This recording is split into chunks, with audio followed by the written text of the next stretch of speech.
Et parce que l'Amérique croyait qu'il allait maîtriser la situation, il a fait venir la presse. Pendant la guerre de Somalie, les Américains ont fait partie des journalistes qui ont filmé même leur débarquement. Jusqu'à ce qu'on voit des pilotes américains traînés par des Somaliens humiliés et l'Amérique a arrêté. Donc cette question d'histoire de la presse, ce n'est pas des sources douteuses dont parle Newton Ahmed Barry. Quand j'ai parlé de Napoléon, vous lisez ce livre.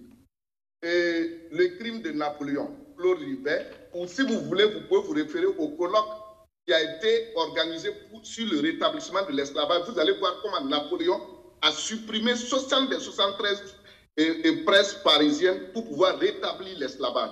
En 1944, De Gaulle à Alger a signé un décret qui mobilise toute la presse. Parce qu'on a utilisé Radio Brazzaville et RFI. Maintenant, quand vous parlez des sources douteuses, je vous ai donné des sources.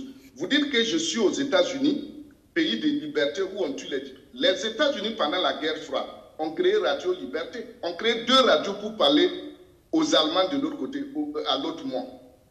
Je suis aux États-Unis, mais je n'ai pas un esprit de suiviste. J'ai un esprit critique. Les États-Unis ont un problème aussi de liberté d'expression. Ils ont un problème aussi de liberté. C'est pas que si tu arrives aux États-Unis, tout est... Parce que la guerre d'Irak, Fox News attaquait toute personne qui n'était pas alignée derrière George Bush. Parce que Fox News, c'est pour les républicains. Aujourd'hui, pendant cette guerre de l'Ukraine, c'est même Fox News-là qui retransmet certains discours de la Russie. Donc, dans ce domaine-là, je pense que je n'ai pas donné des sources douteuses. Maintenant, quand, par exemple, on discute, Dr Syria parlait de l'opinion manipulée. Faites très attention, monsieur et Dr Syria.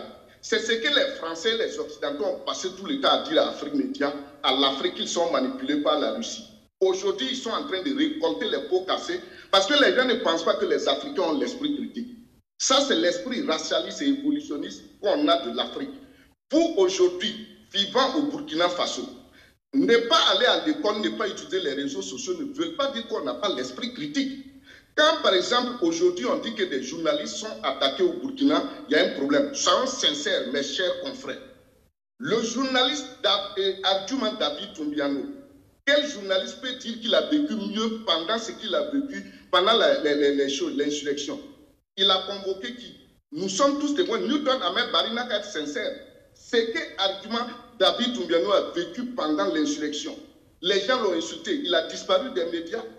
C'était dû à sa manière de traiter l'information, ses opinions. Donc aujourd'hui, qui on informe? Mais moi-même, j'ai eu des problèmes pendant la transition. Il faut savoir l'information qu'on donne. Est-ce que l'opinion publique aussi n'a pas le droit de réagir? Nous ne sommes plus dans les contextes où on se référait à la photographie ou au cinéma. Nous sommes dans les contextes des réseaux sociaux. Donc moi, ce que je veux dire, c'est quoi?